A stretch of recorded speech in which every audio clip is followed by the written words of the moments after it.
The dog was covered in scars, his eyes wild with fear. He wouldn't let anyone near him, not a single soul, until an old man stepped into the room. That's when the dog froze, then whimpered, then slowly pressed himself against the gate. No one could explain it. Not the staff, not the vet. But when the man whispered one word, "Ranger," the dog answered. What they uncovered next will leave you speechless. If you believe in loyalty that never dies, hit that subscribe button. You won't want to miss what comes next.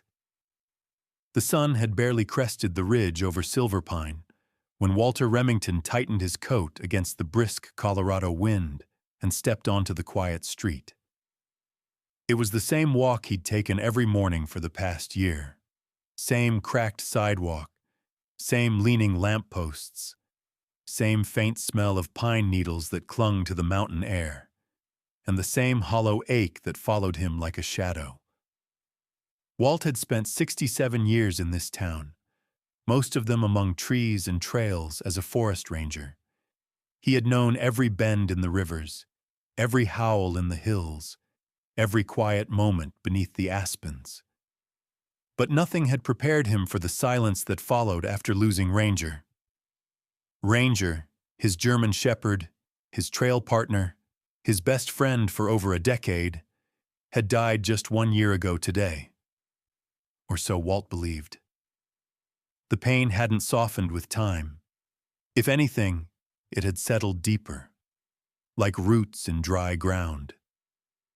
He'd taken to volunteering at the Silver Pine Rescue Shelter shortly after, hoping maybe helping other animals would fill the gaping space that Ranger left behind. The building sat just past the railroad tracks on the outskirts of town, a squat, weathered thing with chipped blue paint and a porch that moaned under your boots. As he stepped onto the front stoop, he could already hear the morning chorus of barking and restless paws. "Morning, Walt," called Lena Morales from behind the counter. She wore her usual messy bun and coffee-stained hoodie, a clipboard tucked under one arm. She was young, maybe early 30s, but she ran the place with the kind of backbone that came from years of seeing animals at their worst and loving them anyway. Walt gave her a small nod as he shrugged off his coat. "Busy morning?" Lena paused, gave him a long look. "Busier than usual. But you okay? You look like you didn't sleep." He hesitated, then offered a half-hearted smile. "It's the date. Ranger would have turned 12 today."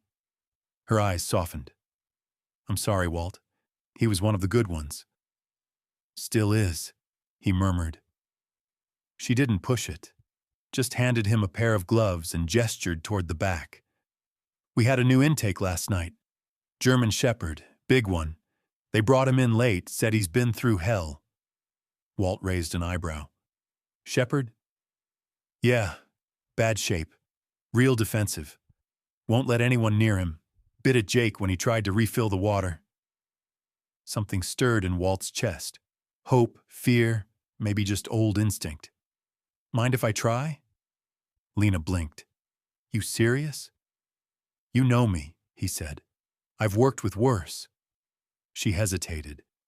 "Walt, this one's different. He doesn't trust anyone." "Then maybe he needs someone who knows what that feels like." Lena chewed on her lip, then nodded reluctantly. "All right, but stay behind the gate. He's in isolation, last kennel on the right." Walt moved down the narrow hallway, past cages of whining puppies and sleepy cats. The lights buzzed overhead. As he approached the isolation wing, the barking got louder, panicked, sharp, like someone screaming underwater. When he reached the final kennel, he stopped. In the back corner, a large German shepherd crouched low to the ground, his body rigid, tail tucked. His coat was matted with dirt and old blood. Scars crisscrossed his flanks. One ear was torn, but it was his eyes that stopped Walt cold.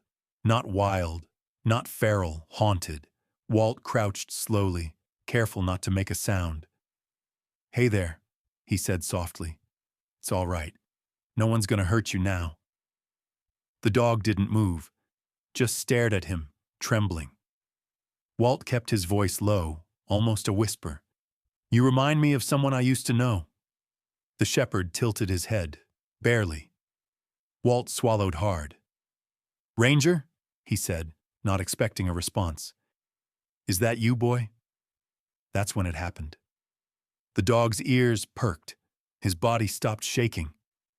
For a moment, the world held its breath. Then, slowly, like a memory coming back, the shepherd stood, walked forward, and let out a sound Walt hadn't heard in a year. A whine, then another. A whimper so familiar it made Walt's knees go weak. Oh my God, he whispered. The shepherd pressed himself against the gate, tail wagging furiously now, whining louder. Tears welled up in Walt's eyes. It can't be, he said. It can't, Ranger? Behind him, Lena rushed in, breathless. Walt, what's... She froze when she saw the dog, pressed so tightly to the bars she thought he might break through them. She stared at Walt, then the shepherd, then back again. The exam room at Silver Pine Rescue Shelter was small, just a metal table, bright overhead lights, and the faint scent of antiseptic that clung to every corner. Ranger stood next to it, panting quietly, his head never straying far from Walt's side. Dr. Hannah Price adjusted her glasses as she ran the scanner along the shepherd's neck. She was in her late 40s, with a kind, direct manner and a reputation for knowing when not to speak. For several long moments, the only sound was the soft beeping of the device in her hand. Then, a tone. She stared at the screen. What is it? Walt asked, eyes never leaving the dog. Hannah frowned. There's a chip, barely registering. Looks like it's been damaged, maybe intentionally. She turned the device slightly, then tapped a number into her tablet. It's old. Pre-2015 registry. Let me see what I can pull. Ranger nudged his nose into Walt's palm and sighed deeply, as if the fight had finally drained from his bones.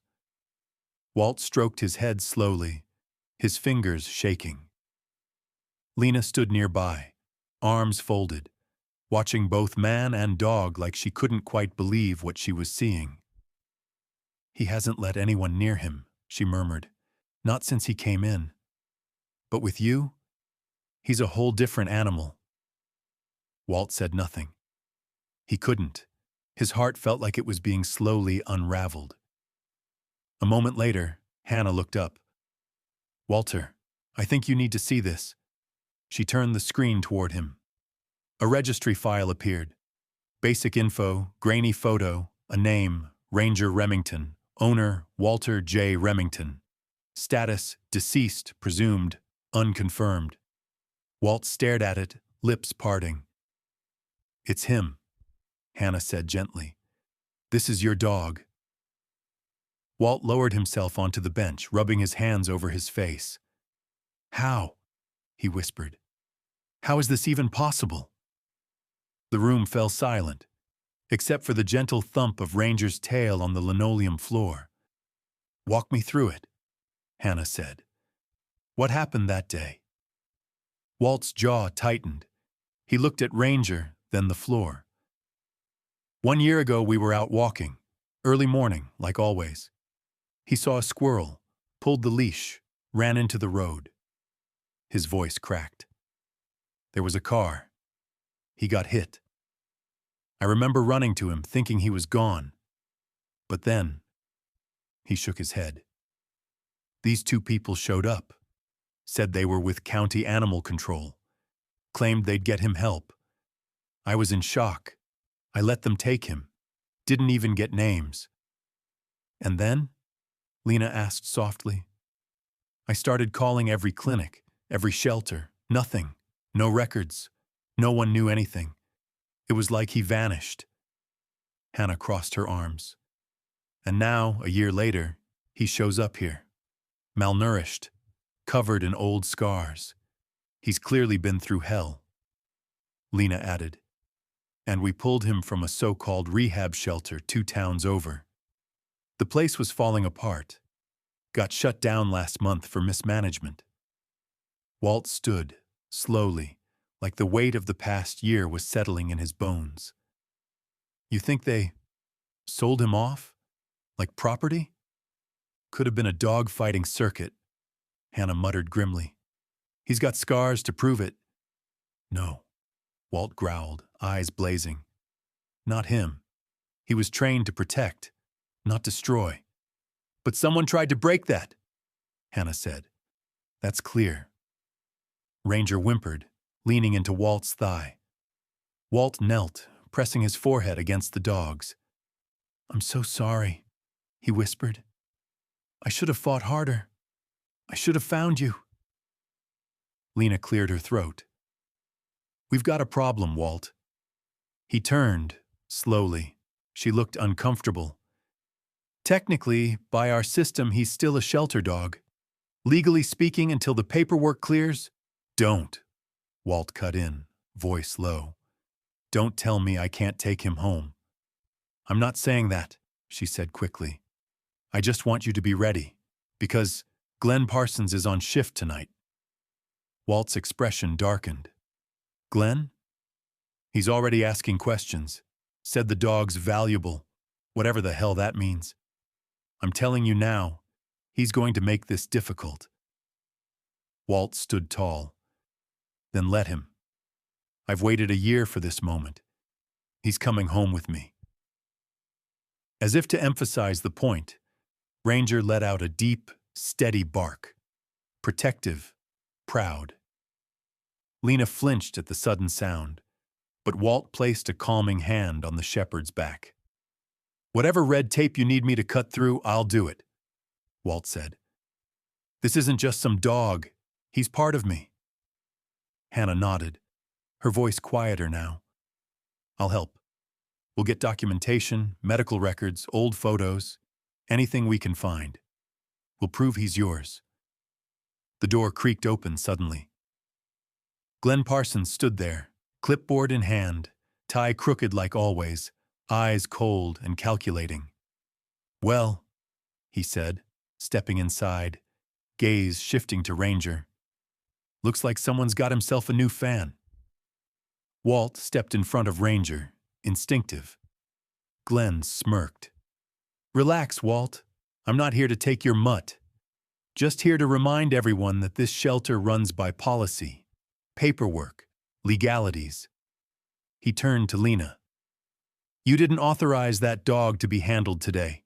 I did, she said firmly. He was escalating. Walt calmed him down. Glenn raised an eyebrow. Convenient. Still, until we process his intake, that dog belongs to the shelter. Walt's jaw clenched. You're making a mistake. No, Walt, Glenn said, smiling thinly. I'm following procedure. You should try it sometime. He turned and left, his footsteps echoing down the hall. Walt looked at Lena. He's going to try to stop this. Lena nodded grimly. Then we stop him first. Walt looked down at Ranger, who had pressed himself against his legs once more. No way in hell he was letting go again. By the time the diner bell jingled above Walt Remington's head, the early snow had started to fall. The warmth of Peggy's place, the only diner in Silverpine, wrapped around him like an old quilt. Booths filled with regulars drinking too much coffee and not enough water, the smell of fried bacon clinging to everything, and the low hum of country music on the jukebox made it feel like home. Or at least the closest thing Walt had these days. Ranger waited patiently outside, lying by the front window, eyes scanning the sidewalk like a soldier on watch. Walt could feel the dog's presence even from inside, like an invisible cord that stretched between them and hummed with quiet electricity. Peggy herself leaned over the counter, wiping down a ceramic mug. She raised an eyebrow when she saw him. Well, I'll be damned, she said. That who I think it is out there. Walt nodded slowly. Yeah, he came back. The clatter of dishes behind the kitchen door stilled for a second. Conversation softened. Heads turned. You found him? Asked Joe Murdoch, an old hunting buddy from back in the day. Didn't find him, Walt corrected.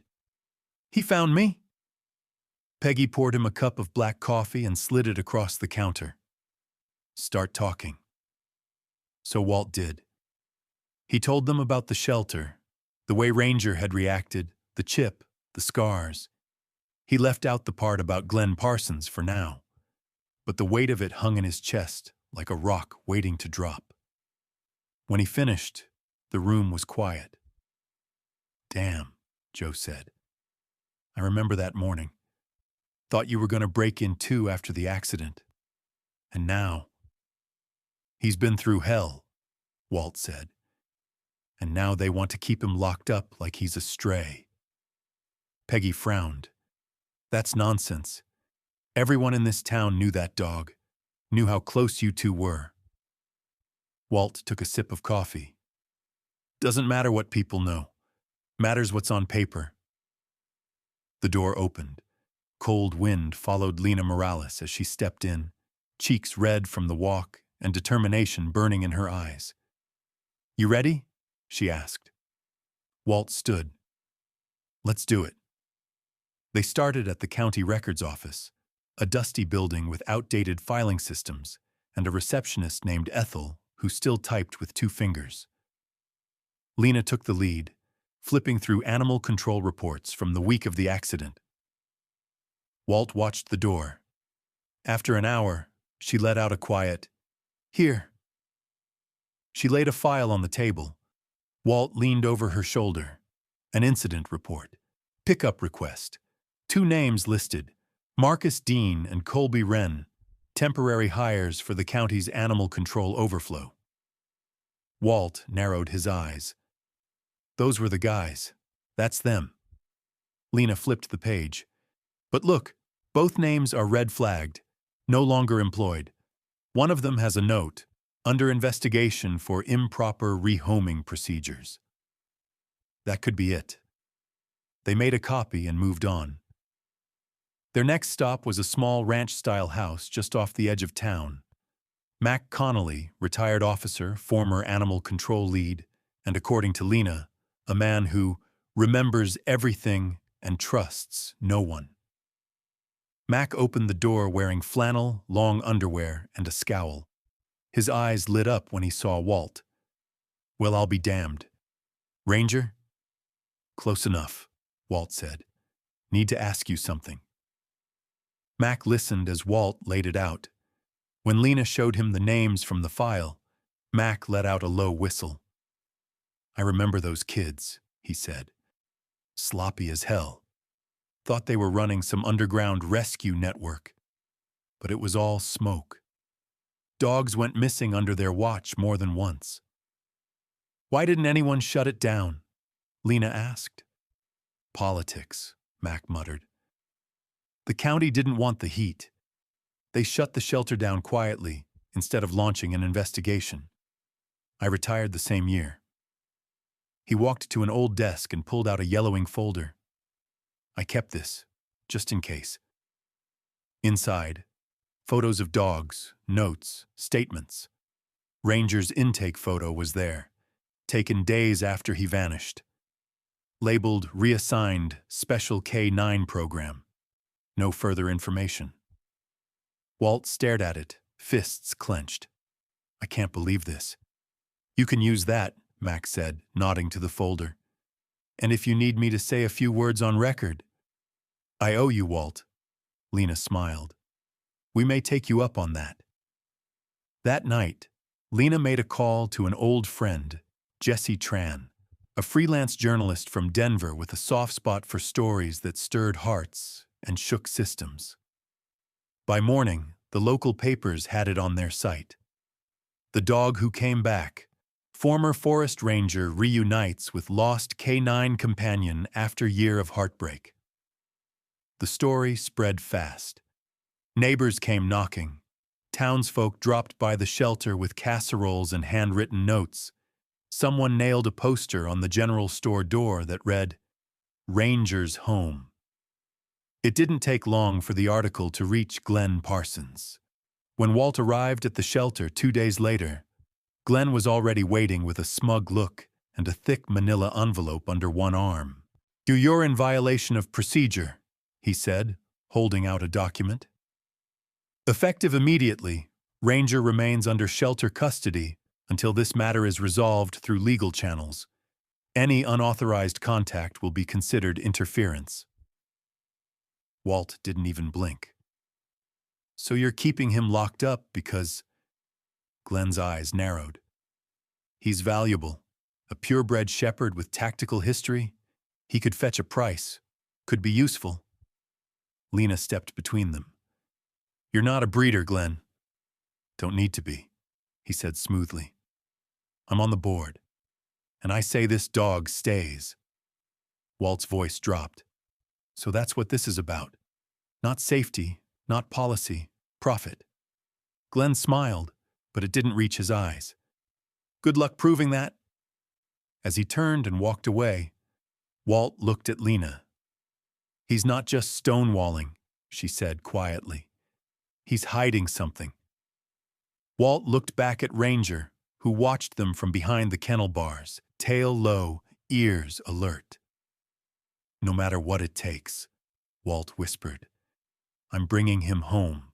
The town hall smelled like dust and old varnish, and the fluorescent lights buzzed like mosquitoes. Walt sat on the worn wooden bench near the back, eyes fixed straight ahead, hands folded tightly in his lap. Ranger lay at his feet, calm but alert, as if he understood this wasn't just another morning walk. It was a battle. People filled the room. Neighbors, shelter volunteers, Lena, even Mac Connolly, wearing a sheriff's badge long out of service, sat quietly near the aisle. At the front, a fold-out table acted as the courtroom bench. A county judge, a woman named Marion Feldman with sharp eyes and a reputation for fairness, adjusted her glasses as she scanned the documents in front of her. To her right sat Glenn Parsons, looking like he'd just stepped out of a political fundraiser. Slick suit, polished shoes, and that same smug look Walt had come to associate with rot hidden beneath charm. "Mr. Remington," Judge Feldman began, "let's be clear.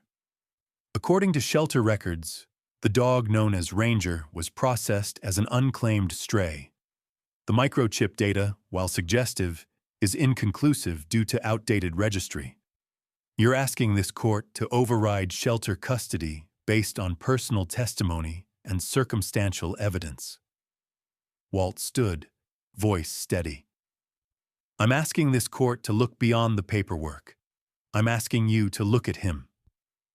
He gestured to Ranger, who was now sitting tall beside him, ears forward, eyes locked on Walt like a soldier awaiting command. "That dog isn't some lost stray. He's my partner, my family. He went missing after an accident. I was in shock. People said they'd take him to the clinic, and then he was gone for a year. I searched everywhere, called every clinic, every rescue. Nothing."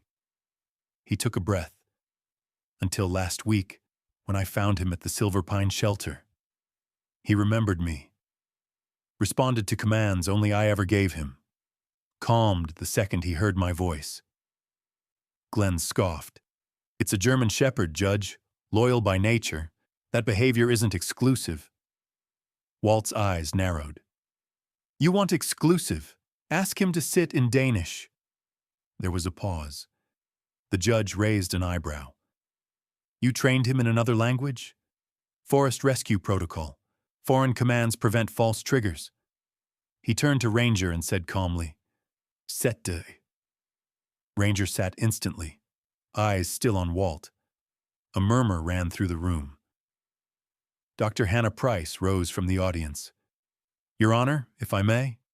Judge Feldman nodded. You're the attending vet? Yes, ma'am. I've examined Ranger multiple times this week. The dog bears identical markings to medical files I previously archived from Mr. Remington's records.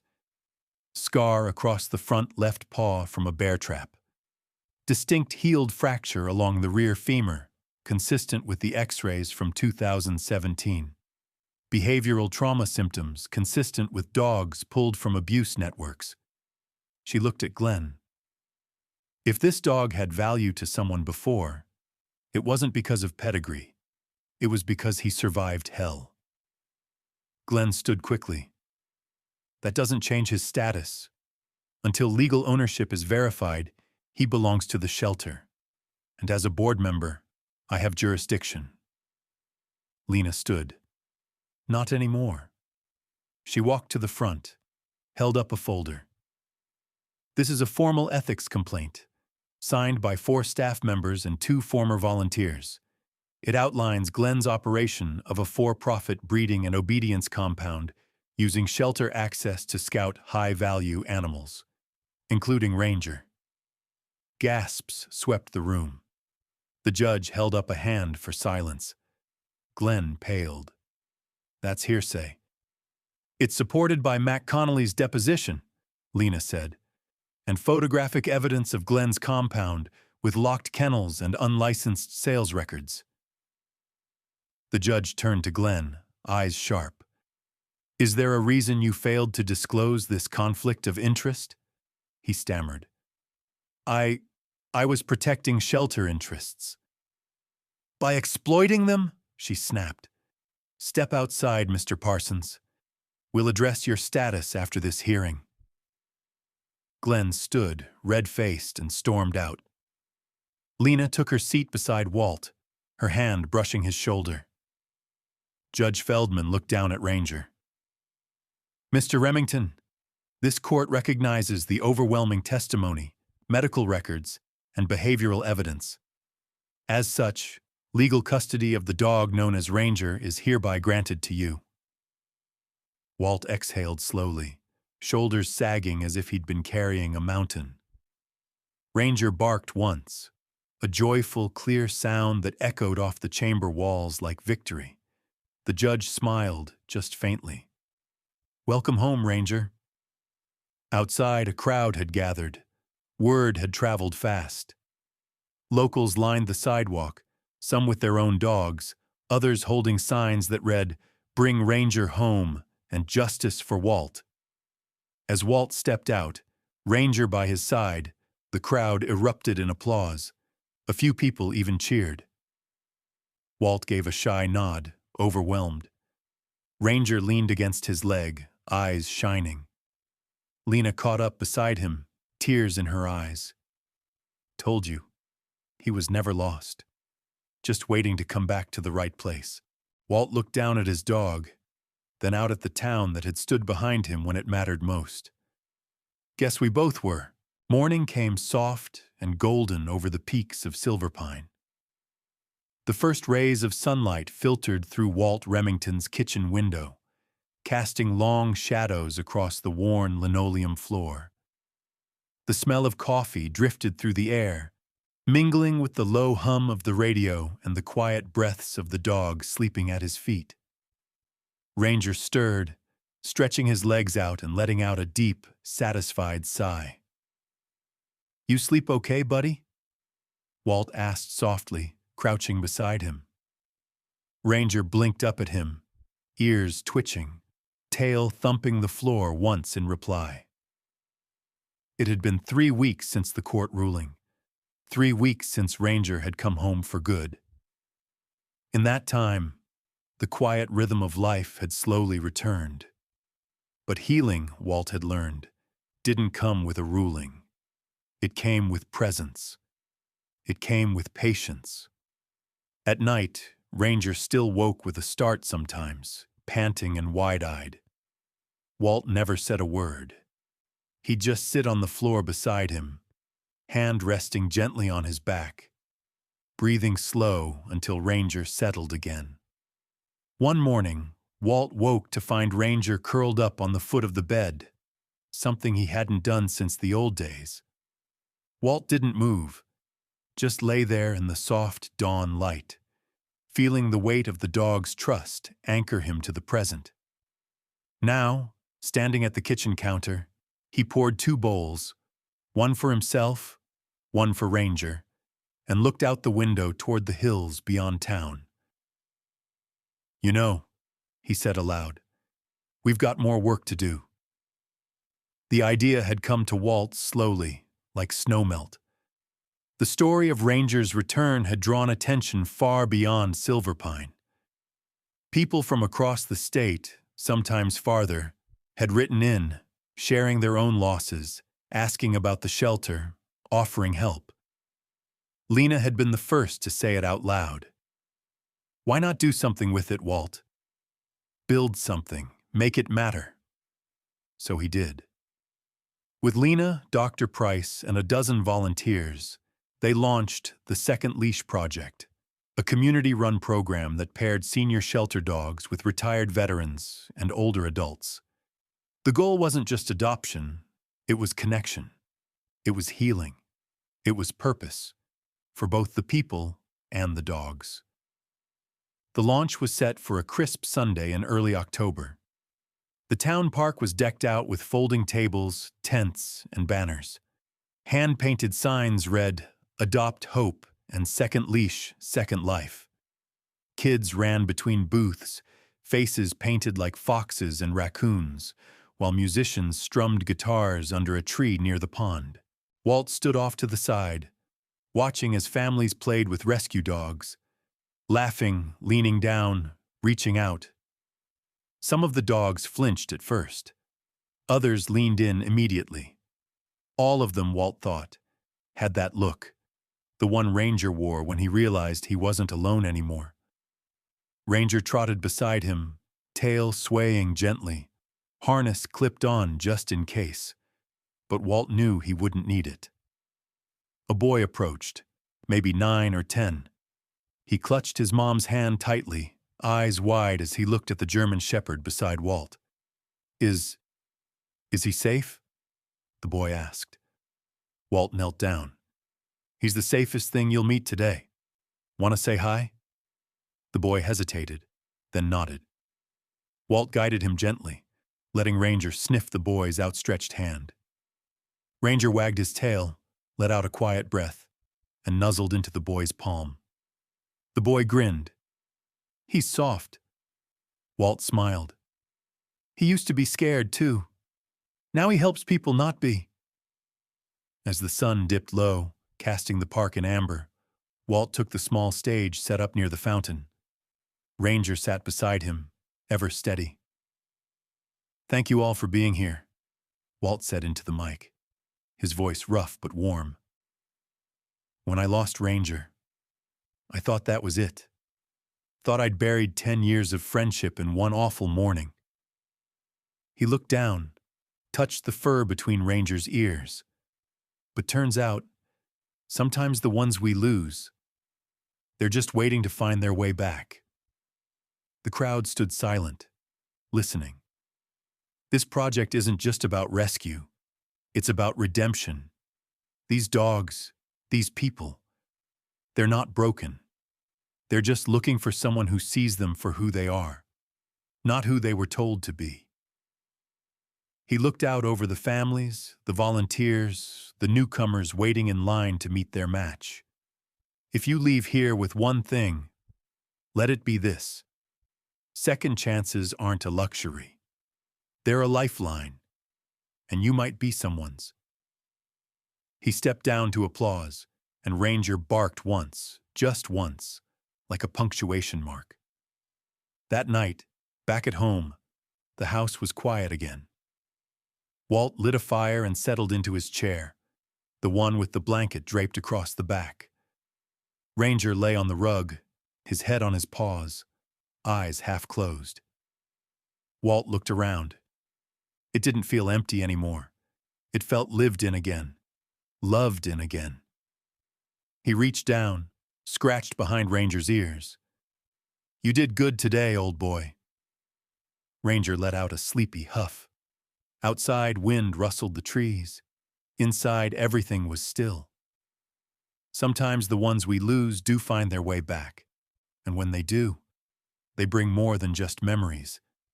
They bring hope. They bring healing. And they remind us of what it means to love without conditions.